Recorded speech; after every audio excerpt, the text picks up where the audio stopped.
దైవజనులను మనం గౌరవ పూర్వకంగా వేదికకి ఆహ్వానిద్దాం. వారి సమయంలో వారి వాక్యాన్ని మనతో పంచుకొచ్చుంటుండగా దయచేసి చెవులు కొనుక్కోకుండా, అర్థమైనా చెవులు కొనుక్కోకుండా, ఎవరి చెవులు ఎవరు కొనుక్కోవద్దు, సరేనా? అదే అర్థమయ్యే ఉంటుంది. దయచేసి వాక్యానికి మనం సమయం ఇద్దాం. దేవుడు మాట్లాడుతుండగా శ్రద్ధ భక్తులతో వాక్యాన్ని ఇద్దాం. దేవునికి స్తోత్రం. హల్లెలూయా.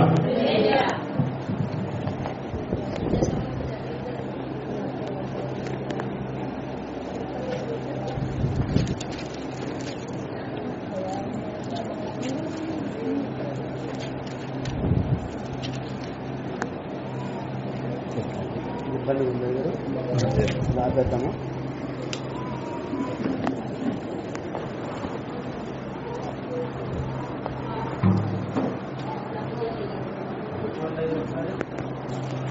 Praise the Lord. Hallelujah. Hallelujah. మన ప్రభువును ప్రియరక్షకుడైన యేసుక్రీస్తు శ్రేష్టమైన నామంలో నేటి 7 గంటల స్తుతి ఆరాధనకు హాజరైన మీ అందరికి కూడా నా హృదయపూర్వకమైన వందనాలు తెలియజేస్తా ఉన్నాను. దేవుని మహాకృప కనికరాలను బట్టి దేవుడే రీతిగా మనల్ని సజీవుల సంఖ్యలో నుంచి మరొకసారి ఆయన సన్నిధిలో మనం నిలబడటానికి ప్రభువు సహాయం చేశారు. హల్లెలూయా.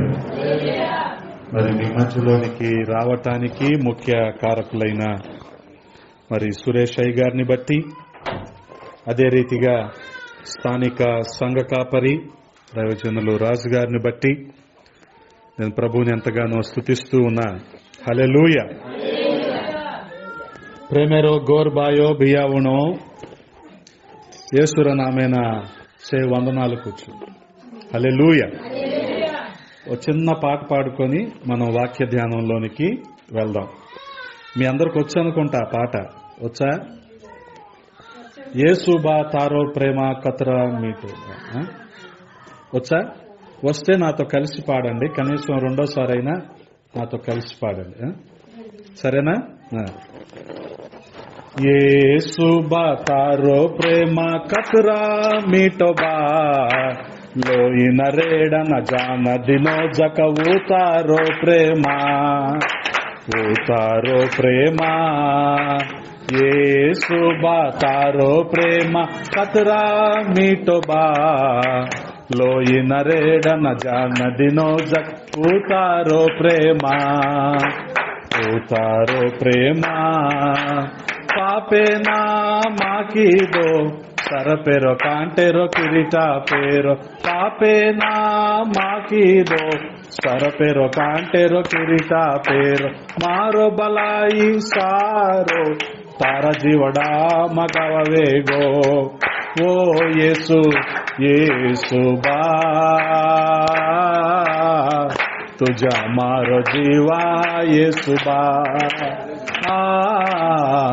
తుజా మారో జీవా యేసు బా యేసు బా తారో ప్రేమ కతురా మీటో బా లోయిన రేడన జాన దినో జూతారో ప్రేమ ఊతారో ప్రేమ. హల్లెలూయా. నేటి వాక్య ధ్యానము కొరకు ఒక మాటను చదువుకుందాం. పరిశుద్ధ లేఖనాల నుండి లూకాసు వార్త 18వ అధ్యాయం. లూకాసు వార్త 18వ అధ్యాయము మొదటి వచనాన్ని చదువుతూ ఉన్నాను, గమనించండి. లూకాసు వార్త 18వ అధ్యాయము మొదటి వచనము. వారు విసుగక నిత్యము ప్రార్థన చేయుచుండవలెననుటకు ఆయన వారితో ఈ ఉపమానము చెప్పెను. అలాగే 8వ వచనం కూడా చదువుతూ ఉన్నాను, 7, 8 గమనించండి. దేవుడు తాను ఏర్పరచుకొనిన వారు దివారాత్రులు తన్ను గూర్చి మొరపెట్టుకొనుచుండగా వారికి న్యాయము తీర్చడా? ఆయన వారికి త్వరగా న్యాయము తీర్చును. వారి విషయమే గదా ఆయన దీర్ఘశాంతము చూపుచున్నాడని మీతో చెప్పుచున్నాను. ప్రార్థన. మమ్ములను అతి మిక్కిలిగా ప్రేమించిన మా ప్రియ పరలోకపు తండ్రి, ఈ మధ్యాహ్న సమయంలో మీ పాద సన్నిధి చేరటానికి మీరు చూపిన కృపను బట్టి స్తోత్రాలు. గడచిన కాలం మీ రెక్కల నీడలో భద్రపరిచారు, క్షేమాన్ని సమృద్ధిని మాకు అందించారు. వందనాలు నాయనా. ఈ 7 గంటల స్తుతి ఆరాధనలో మీరు మాతో ఉన్న విధానాన్ని బట్టి స్తోత్రాలు రాజా. మా మనవులు, మా విన్నపములు మీరు ఆలకించి జవాబులిస్తున్న దేవా మీకు వందనాలు. మా సమస్యలన్నిటికీ పరిష్కారం ఇస్తున్న దేవా మీకు స్తోత్రాలు. మీరు ఏర్పాటు చేసిన ఈ లేఖన భాగాన్ని బట్టి స్తుతిస్తూ ఉన్నాం. ఈ లేఖనాన్ని మా వినికిడిలో దీవించండి, మా సమయాన్ని దీవెనకరంగా మార్చండి. మీ కృపకప్ప చెప్పుకుంటూ ఉన్నాం. అల్పుణ్ణైన నన్ను మరుగు చేసి మీ ఆత్మచేత నింపి వాడుకోమని బతిమాలుకుంటూ ఉన్నాం. సమస్తాన్ని మీ స్వాధీనంలో ఉంచుకోనండి. మీకే మహిమలు ఆరోపిస్తూ యేసయ్య నామం అడిగి వేడుకుంటున్నాము తండ్రి, ఆమేన్. దేవునికి స్తోత్రం. హల్లెలూయా. ప్రభునందు ప్రియ సహోదరి సహోదరులారా, ఇక్కడ లూకాసు వార్త 18వ అధ్యాయములో యేసుక్రీస్తు ప్రభువారు ఒక ఉపమానాన్ని అక్కడున్న వారందరికీ కూడా బోధిస్తూ ఉన్నారు. అది కూడా ఎందు నిమిత్తం ఆయన బోధిస్తున్నారు అంటే, మనం విసుక్కోకుండా ప్రార్థన చేస్తాము అని ఆయన ఈ ఉపమానాన్ని బోధిస్తూ ఉన్నారు. వాస్తవానికి ప్రతి ఒక్కరూ కూడా ప్రార్థన చేస్తాం. ప్రార్థన అంటే అర్థం చేసుకోండి, ప్రభువుని అడగటం, ప్రభువుతో మాట్లాడటం, ఆయన్ని బతిములాడుకోవటం, మన అవసరతలు ఆయనతో చెప్పుకోవటం, ఆయనతో కొంత సమయాన్ని మనం గడపటం, ఆయన సహవాసంలో మనం గడపటం. ఈ రీతిగా ప్రార్థనలో ప్రతి ఒక్కరూ కూడా వారి అవసరతలను అడుగుతూ ఉంటాం. అవి చిన్న అవసరతలు అవ్వచ్చు, పెద్ద అవసరతలు అవ్వచ్చు. ఒకవేళ సమస్యల గురించిన అవసరతలు అయి ఉండొచ్చు, ఒకవేళ అనారోగ్య పరిస్థితులు అయి ఉండొచ్చు, ఒకవేళ ఆర్థిక ఇబ్బందులు అయి ఉండొచ్చు. ఏదైనప్పటికీ దేవునికి అసాధ్యమైందంటూ ఏదైనా ఉంటదా? ఏది ఉండదు కదా. దేవునికి సమస్తము సాధ్యమే. హల్లెలూయా. ఆ రీతిగా మనం చూడగలిగితే ఆయన ఇవ్వటానికి సిద్ధంగానే ఉన్నాడు. ప్రతి ఒక్కరి జీవితంలో ఆయన మేలు చేయటానికి ఇష్టపడుతున్నాడు. ఆయన మనల్ని ప్రేమించి మన తప్పులు ఎంచకుండా, వాటిని లెక్కలోకి తీసుకోకుండా ప్రతి ఒక్కరి పట్ల ఆయన ప్రేమను చూపిస్తూ ప్రతి అవసరతను కూడా తీర్చడానికి ఆయన సిద్ధంగా ఉన్నాడు. కానీ మానవ మాతృలుగా మన వైపు ఉన్న ఒక లోపం ఏంటంటే, ప్రభువుని అడుగుతాం, ఇక విడిచిపెట్టేస్తాం. ప్రభువుని అడుగుతాం, ఇక మర్చిపోతాం. ఇక మన పనుల్లో మనం ఉంటాం. తర్వాత ఎప్పటికో గుర్తొస్తుంది, ప్రభు నాకు ఈ మేలు చేయలేదే, ఇంకెందుకు నేను మందిరానికి వెళ్తాం అన్న మాటలు కూడా విశ్వాసుల నోటి నుండి రావటం మనం చూస్తూ ఉంటాం. దేవుడు నాకు ఏ మేలు చేశాడు అని మనం అంటా ఉంటాం.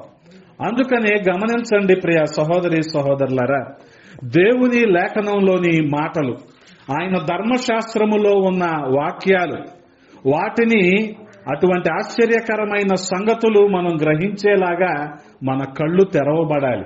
గమనించండి, ఇంతకు మునుపు కూడా మనం ఎంతో భక్తితో లేచి నిలవబడి 31వ కీర్తనను మనం చదువుకున్నాం. దావీదు మహారాజు ఎవరి శరణు జొచ్చుతున్నాడు అంటే, ఎవరి మీద ఆధారపడుతున్నాడు? దేవుని మీద ఆధారపడుతున్నాడు. గమనించండి, దేవుడు తప్ప నీకు నాకు వేరొక దిక్కు లేదంతే. నీ అవసరత ఏదైనా సరే మనం ఎవరికి చెప్పుకోవాలి? మనుషులకి కాదు, బంధుమిత్రులకి కాదు, కుటుంబ సభ్యులకి కాదు, దేవునికే మన అవసరతలు చెప్పుకోవాలి. అది చిన్నదైనా పెద్దదైనా సరే. చిన్నది కూడా అడుగుతారా అంటే, మరి దేవునితో సహవాసం అదేగా. అది దేవునితో మనకున్న వ్యక్తిగత అనుబంధం. అది దాన్ని బట్టే ప్రభువు మనల్ని ఆశీర్వదిస్తాడు, దీవిస్తాడు, మన ప్రతి అవసరతను కూడా తీరుస్తాడు.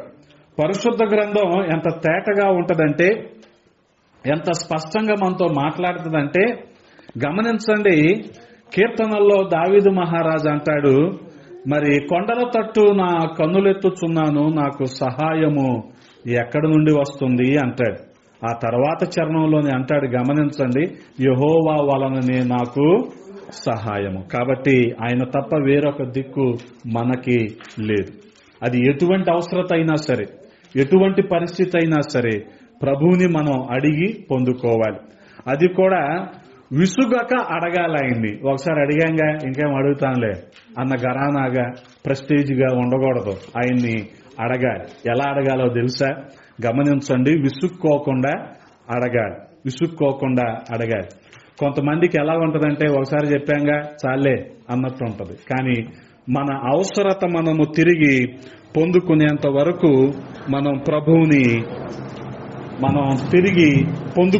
వరకు మనం ప్రభువుని అడుగుతూనే ఉండాలి. హల్లెలూయా. గమనించండి ప్రియ సహోదరి సహోదరులారా, అందుకని ఈ 18వ అధ్యాయము లూకాసు వార్తలో రాయబడి ఉంది కదా, వారు విసుగక నిత్యము ప్రార్థన చేయుచుండవలెననుటకు ఆయన వారితో ఈ ఉపమానము చెప్పెను. ఎటువంటి ఉపమానం? గమనించండి, దేవునికి భయపడకయు మనుషులను లక్ష్య పెట్టకయు ఒక న్యాయాధిపతి ఒక పట్టణములో ఉండెను. ఆ పట్టణములో ఒక విధవరాలును ఉండెను. ఆమె అతని యొద్ద తరచుగా వచ్చి, నా ప్రతివాదికిని నాకును న్యాయము తీర్చుమని అడుగుచూ వచ్చెను గాని అతడు కొంతకాలము ఒప్పకపోయాను. తరువాత అతడు, నేను దేవునికి భయపడకయు మనుషులను లక్ష్య పెట్టకయు ఉండినను, ఈ విధవరాలు నన్ను తొందర పెట్టుచున్నది గనుక ఆమె మాటి మాటికి వచ్చి గోజాడుకుండునట్లు ఆమెకు న్యాయము తీర్చునని తనలో తాననుకొనెను. గమనించండి, ఒక ఊరిలో ఒకానొక పట్టణంలో ఒక న్యాయాధిపతి ఉన్నాడు. ఆ న్యాయాధిపతి ఎటువంటి వాడంటే అన్యాయస్తుడైన న్యాయాధిపతి. ఆ ఊరిలోనే ఒక విధవరాలు కూడా ఉంది. ఆ విధవరాలు ఆ న్యాయాధిపతి దగ్గరికి వెళ్లి, అయ్యా, నాకు నా ప్రతివాదికి, నాకు నా విరోధికి నువ్వు న్యాయం తీర్చవా అని మాటి మాటికి వెళ్లి అడుగుతుందంట.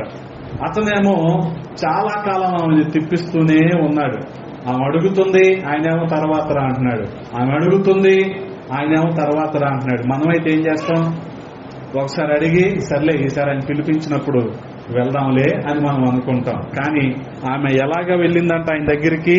మాటి మాటికి వచ్చి గోజాడుకుండునట్లు ఆమెకు న్యాయము తీర్చునని తనలో తాను అనుకున్నాను. ఆఖరికి ఆ న్యాయాధిపతికి ఏమనిపించిందంటే, ఈ విధవరాలు పతాక వస్తుంది కదా, మరలా వస్తుంది, మాటి మాటికి వచ్చి నన్ను బతిమాలుకుంటుంది. అలా జరగకుండా ఉండాలంటే నేనేం చెయ్యాలి? ఈమెకి న్యాయం తీర్చాను అనుకో, ఈమె రాకుండా ఉంటది కదా అనుకొని ఏం చేశాడంటే ఆమెకు న్యాయము తీర్చేశాడు. వాస్తవానికి ఇప్పుడు విసుక్కోకుండా ప్రార్థన చేయటం అంటే ఏంటి అర్థమైంది కదా? మాటి మాటికి ప్రభువుని మనము అడగటం. ఎప్పటి వరకు? మన అవసరతలను మనం పొందుకునేంత వరకు. హల్లెలూయా. ఇది మాటి మాటికి అడిగి పొందుకునే ప్రార్థన కదా. పిల్లలు కూడా కొన్నిసార్లు మొండిగా ఉన్నట్టు అనిపిస్తారు. చాక్లెట్ కావాలనో బిస్కెట్ కావాలనో అడుగుతారు కదా. కొంతమంది అడిగి ఇప్పుడు పనిలో ఉన్నా అంటే వెళ్ళిపోతారు. కానీ కొంతమంది నువ్వు ఇచ్చేంత వరకు అడుగుతారు కదా. అడుగుతారా లేదా పిల్లలు? నువ్వు ఇచ్చేంత వరకు. అందుకనే గమనించండి, ఇక్కడ ఈ విధవరాలు కూడా న్యాయము జరిగేంత వరకు న్యాయాధిపతిని అడుగుతూనే ఉంది. మాటి మాటికి వచ్చి ఏమంటుంది? అయ్యా, న్యాయం తీర్చవా? అయ్యా, నాకు నా ప్రతివాదికి న్యాయం తీర్చవా అని అడుగుతూనే ఉంది. మాది విజయవాడ. నేను పుట్టి పెరిగింది, చదువుకుంది అంతా కూడా విజయవాడ. కానీ పరిచర్య నిమిత్తం నేను ఏకొండూరు మండలంకి వచ్చాను. కుమ్మరకొంట్ల, రేపుడి తండ, ఈ తండాల్లో నాకు పరిచర్య ఉంది. పరిచర్య నేను ఈ ప్రాంతంకి వచ్చిన కొత్తలో, అంటే 2018లోనే మీ భాష అంతా నేర్చుకున్నా. మీ పాటలు కానీ ఇవి కానీ. దేవుని దర్శనం ఏంటంటే, నీ ఎదుటనున్న గ్రామాలకు వెళ్ళని ఆయన నాకు బోధించాడు. నా ఎదుటనున్న గ్రామాలు గమనించండి. నేను పట్టణంలో ఉంటే అది ఎవరికి అంత ప్రయోజనకరం కాదు. నేను మీలాంటి వాళ్ళకు వచ్చి పరిచర్య చేస్తేనే అది ప్రయోజనకరం అని అనిపించింది నాకు. ఆ రీతిగా నేను పరిచర్యలో కొనసాగుతూ ఉన్నా. ఇదిగో మీ పక్కన ఈ మెట్టగూడెం కానీ, ఆ పక్కన తాపకంకు తండా కానీ చాలా సార్లు వచ్చా. మీ రోడ్లోకి రాలేదు కానీ ఈ ప్రాంతాలన్నీ కూడా నాకు పరిచయం. మరి విజయవాడ అని చెప్పా కదా, విజయవాడలో ఎక్కువగా రద్దీగా ఉండే ప్రాంతాలు ఉంటాయి కదా.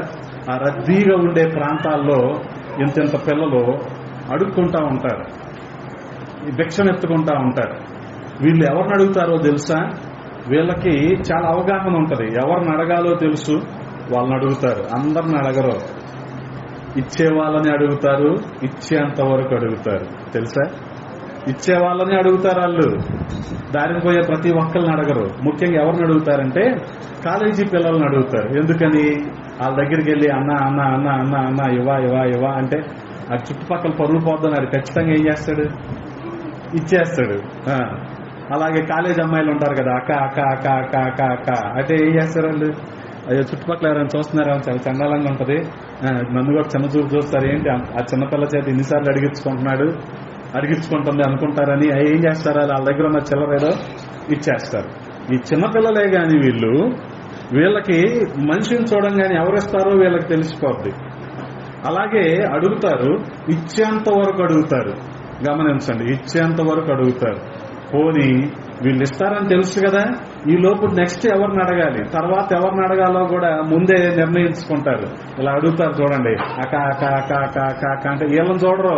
నెక్స్ట్ ఇస్తుందని తెలుసుగా, ఈ అమ్మాయి ఇస్తుందని తెలుసుగా, అందుకని చుట్టుపక్కల చూస్తారు ఇంకా తర్వాత ఎవరిని అడగాలి అని. అక్క అక్క అక్క అని చేతుల్ని మనుషుల్ని ఇలా తట్టి మరి అడుగుతూ ఉంటారు.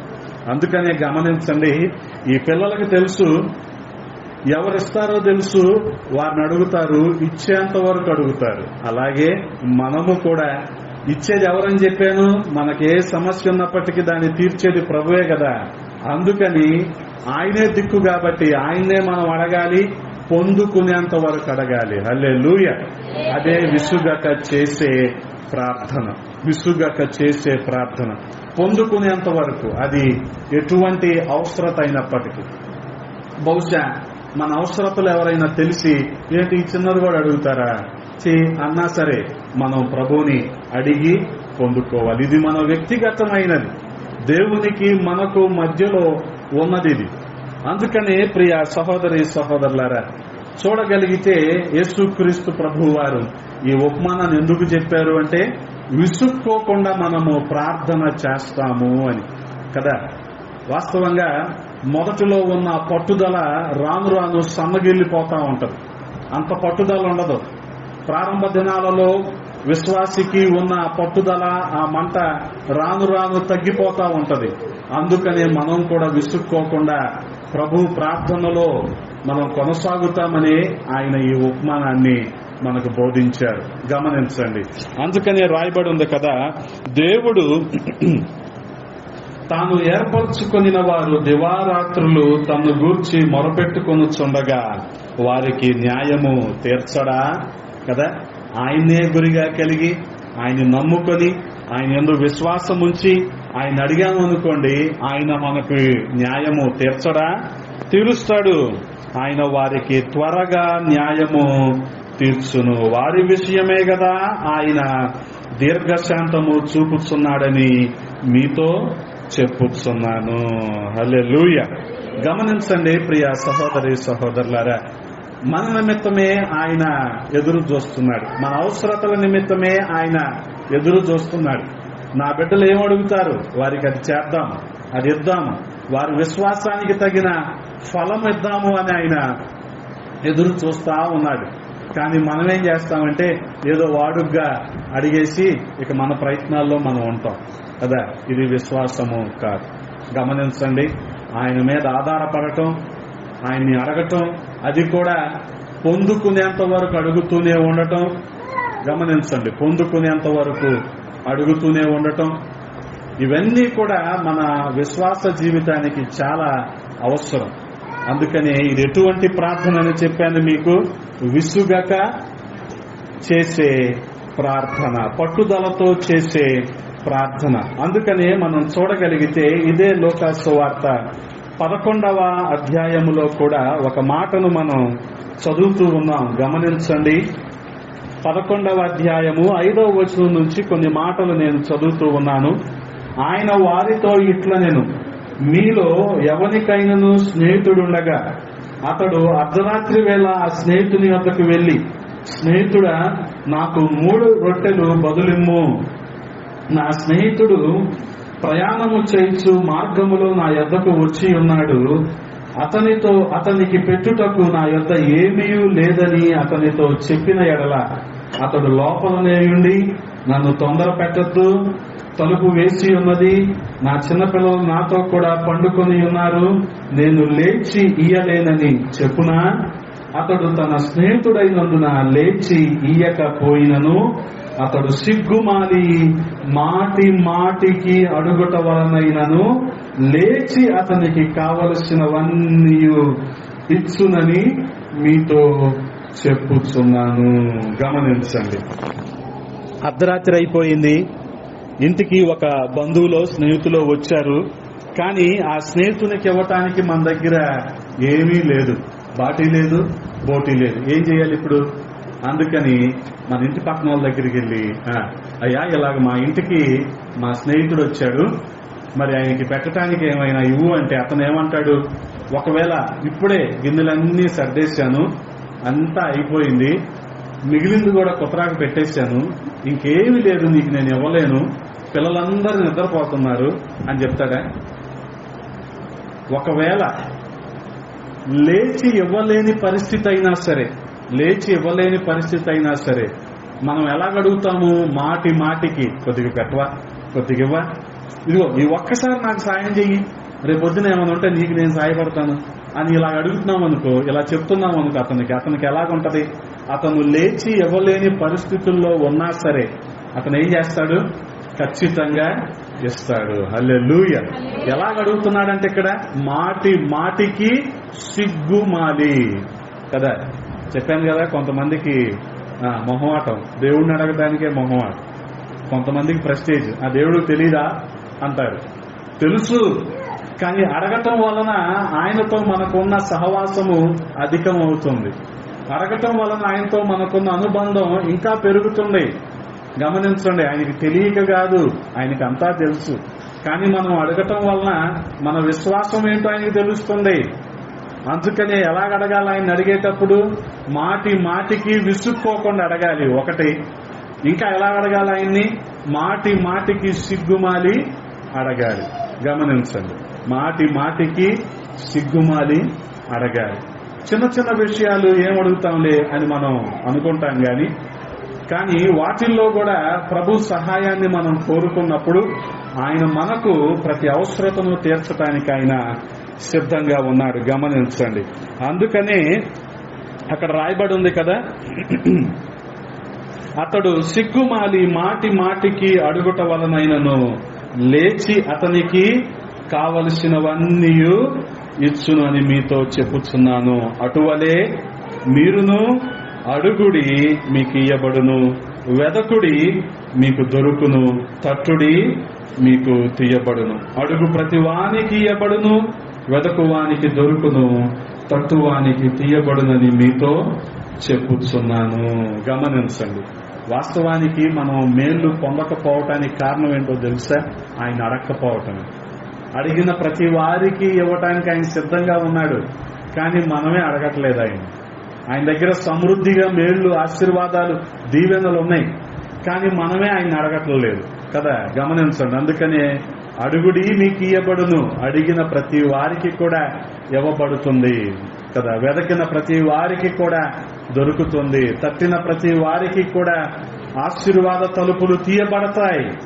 కానీ మనం ఏంటంటే నిర్లక్ష్యంగా ఉండి చిన్న చూపు, ఏది మందేవుడేగా అనే ఏదో ఒక రకమైన చులకన భావం అన్నమాట.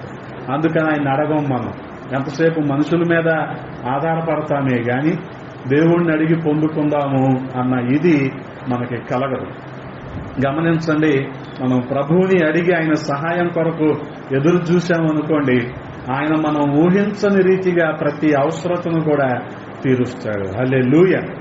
గమనించండి, ఇశ్రాయేలీలు ఐగుప్తు బానిసత్వంలో నుంచి మోషే నాయకత్వంలో బయటకు వచ్చాక వీళ్ళు 20 లక్షల మంది నడుస్తున్న వాళ్ళే.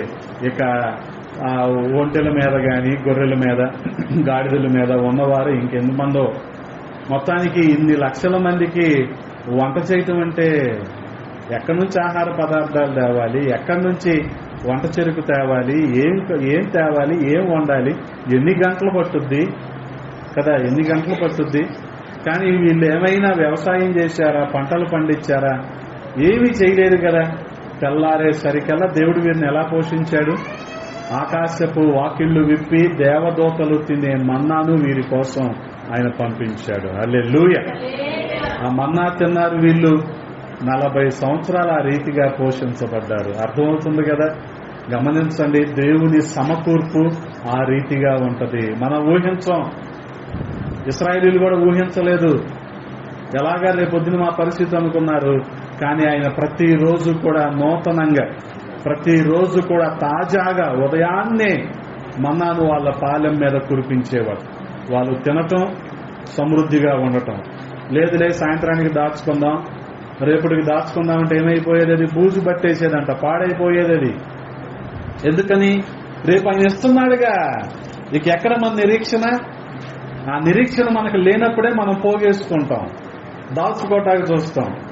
ఆయన ఇచ్చేవాడు ఆయన అయితే నీకేంటి బాధ కదా. ఇది దేవుని యొక్క సమకూర్పు.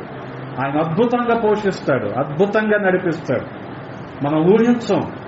అందుకనే గమనించండి, అడిగిన ప్రతి వారికి కూడా ఇవ్వబడుతుంది, వెదకిన ప్రతి వారికి కూడా దొరుకుతుంది, తట్టిన ప్రతి వారికి కూడా తీయబడుతుంది. హల్లెలూయా. ఆ తర్వాత వచనాల్లో గమనించండి, 11వ వచనము, మీలో తండ్రి అయిన వాడు తన కుమారుడు చేపనడిగితే చేపకు ప్రతిగా పామునిచ్చునా, గుడ్డునడిగితే తేలునిచ్చునా?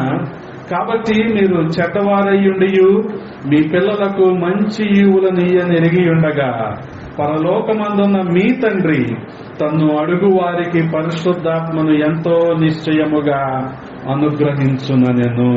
హల్లెలూయా. గమనించండి ప్రియ సహోదరి సహోదరులారా, ఎవరినైనా సరే తల్లిదండ్రుల్ని పిల్లలు వచ్చి మరి పాముని అడుగుతారు. అక్కడ ఏమని రాయబడి ఉంది? చేపను అడిగితే వాళ్ళు పామునిస్తారా? ఎవరు కదా. చేపను అడిగితే మోటా మాలి వేస్తారు కదా. జంగా అడిగితే జంగా వేస్తారు కదా. జంగా ఇక్కడ ఉంటుందా? ఇక్కడ ఉంటుందా? మాలి ఉంటుందిగా. మరి మాలి అడిగితే సాప్ ఇస్తారేంటి? ఎవరు కదా. మాలి అడిగితే మోటా మాలి ఇస్తాడు ఆయన. ఎందుకని? ఆయన ఏదైనా ఇవ్వటానికి సమర్థుడు. ఎండ అడిగితే ఎండానే ఇస్తాడు, అది కూడా మోటా ఎండ ఇస్తాడు ఆయన. అటువంటి సమర్థుడు దేవుడు. హల్లెలూయా. అందుకనే గమనించండి, అక్కడ ఏమని రాయబడి ఉంది? గుడ్డునడిగితే తేలునిచ్చునా? కాబట్టి మీరు చెడ్డవారయ్యుండియు మీ పిల్లలకు మంచి ఈవులనీయనెరిగి ఉండగా పరలోకమందున్న మీ తండ్రి తన్ను అడుగు వారికి పరిశుద్ధాత్మను ఎంతో నిశ్చయముగా అనుగ్రహించుననెను. గమనించండి. కాబట్టి మనం ఎలా అడగాలి ఆయన? ఇప్పుడు మాటికి సిగ్గుమాలి అడగాలి.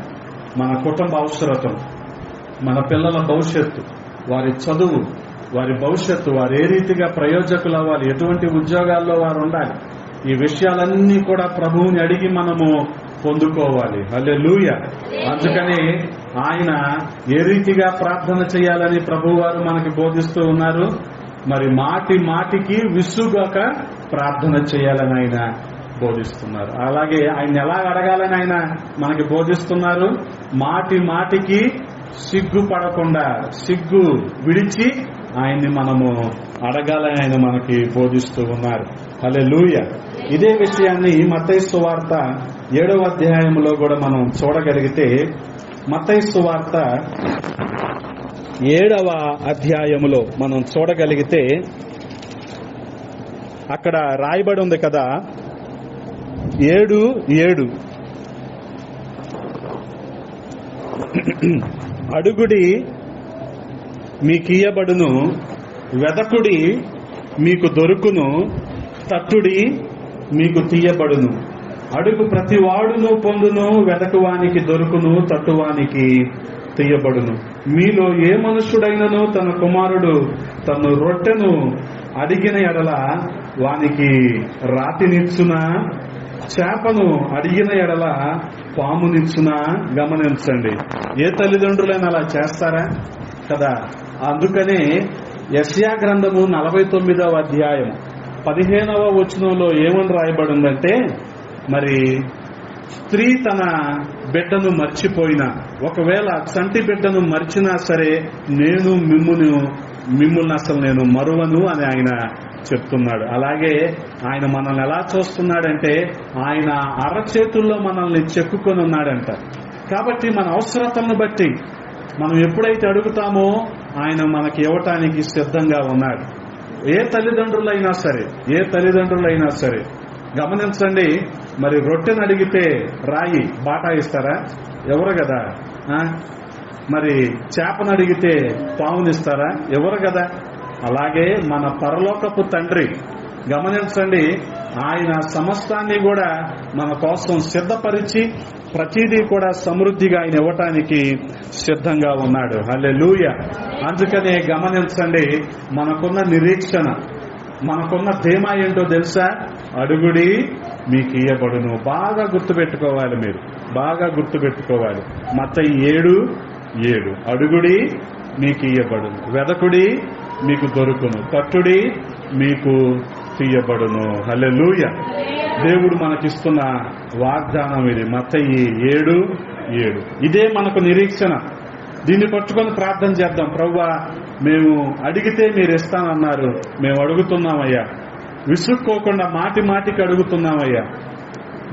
మాటికి సిగ్గుపడకుండా, సిగ్గు విడిచిపెట్టి మరి అడుగుతున్నామయ్యా అని గనక ఆయన్ని మనం ప్రార్థనలో గనక మనం అడగగలిగితే ఆయన ఖచ్చితంగా మన అవసరతలన్నీ కూడా ఆయన తీర్చగలడు. హల్లెలూయా.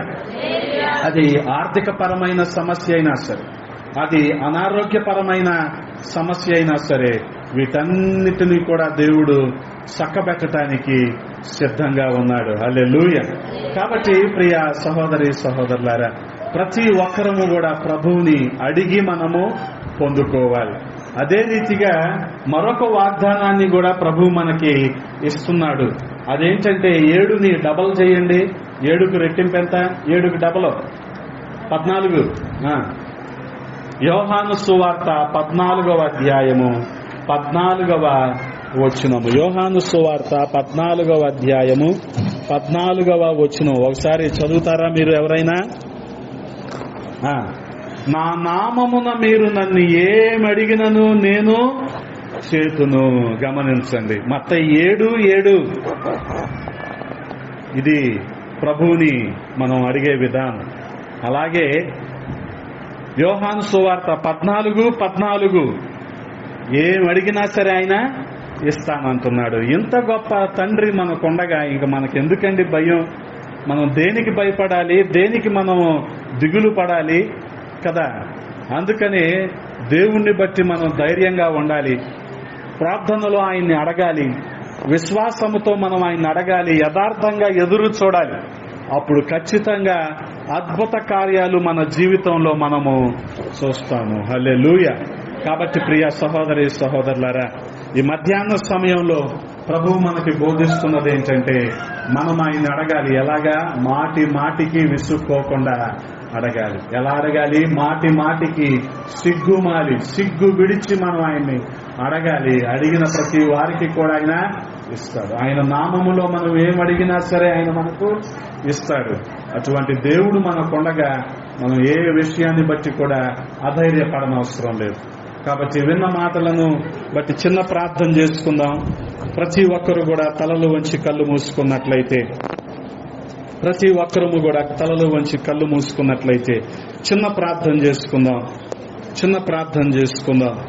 విశ్వాసంతో ప్రభువుని అడుగుదాం. ప్రియ సహోదరుడా సహోదరి, నీ అవసరత ఏదైనప్పటికీ, నీ సమస్య ఏదైనప్పటికీ, మన అవసరతలు తీర్చడానికి, మన సమస్యలకు పరిష్కారం ఇవ్వటానికి ఆయన ఉండగా మనం ఇంకా దేని నిమిత్తం భయపడాలి? అందుకనే మనం ఆయన్ను అడిగి పొందుకోవాలి. ఎలాగ ఆయన అడగాలంటే మాటికి అడిగి మనం పొందుకోవాలి.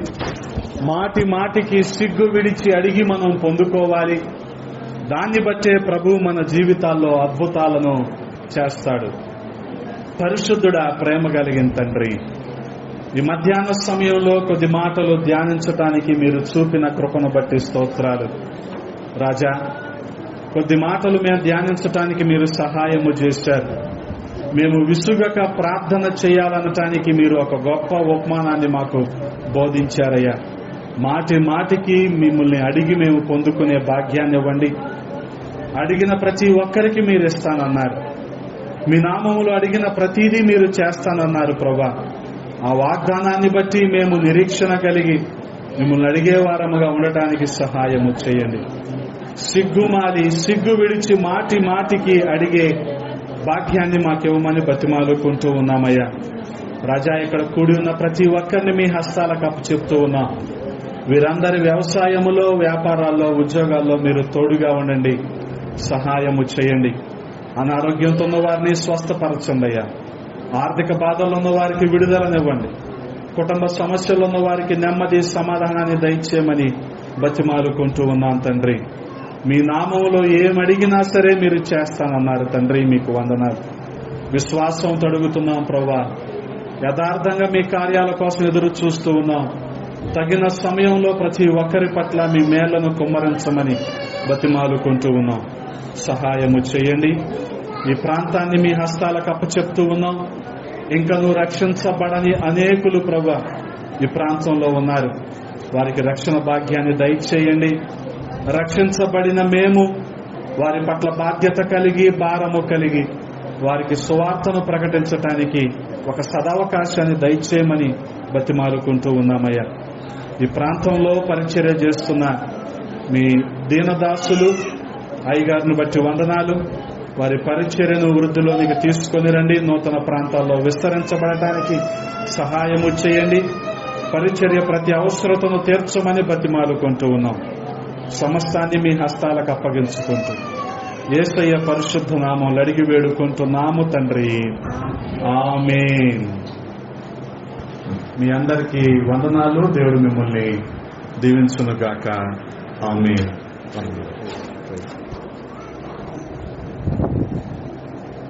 దేవుని పరిశుద్ధ నామానికి మహిమ కలుగునుగాక. దేవునికి స్తోత్రం. చక్కని వర్తమానం అందించినటువంటి దైవజనులు సామ్యుయల్ గారికి ప్రత్యేకంగా ప్రభు అయిన యేసుక్రీస్తు పరిశుద్ధ నామమున మా కుటుంబం తరఫున, సంఘం తరఫున ప్రత్యేకంగా అయ్యగారికి వందనాలు తెలియజేస్తూ ఉన్నాను. అదే రీతిగా మన మధ్యకి వచ్చినటువంటి సురేష్ గారికి, పాస్టర్ సురేష్ గారికి కూడా ప్రత్యేకంగా వందనాలు తెలియజేస్తూ ఉన్నాను. ఈ సమయంలో చెప్పబడినటువంటి వాక్యం నిమిత్తంగా ఇచ్చిన ప్రార్థన చేసిన తర్వాత బయట మనకి కుత్తుడు పంపు వేయబడింది. మీకు తెలుసు, ఆ కుత్తుడు పంపు దగ్గర మనం ప్రార్థన చేసి దాన్ని ఒకసారి రీఓపెనింగ్ చేయడానికి దైవజనులు మన మధ్యకు మళ్ళా వచ్చారు కనుక ఇది వాడుకలో ఉందో లేదో చూడటానికి వచ్చారు. వారి విలువైనటువంటి కష్టార్జితంతో మన ఏరియాను ప్రేమించి వారి ధనంతో ఆ కుటుంబ పంపు వేయడం జరిగింది కనుక చిన్న కార్యక్రమాన్ని చేసుకుని మరలా మనం కంటిన్యూగా మన ప్రార్థనలో 3 గంటల వరకు జరిగే కోరికలో మనం కొనసాగుదాం. పాస్టర్ గారు చెప్పిన వాక్యం మీకు ఎంతమందికి అర్థమైందో నేను వింటూనే ఉన్నా, బయట ఉన్నా. విసుకక ప్రార్థన చేయటానికి ఒక ఉపమానం ప్రభు చెప్పాడు. ఆ ఉపమానాన్ని సేవకులు మనకు గుర్తు చేశారు. ఏ పని చేయటానికైనా మనకి విసుకుండదు, కానీ ప్రార్థన చేయాలంటేనే విసుకుంటుంది. ఎందుకంటే 3 గంటల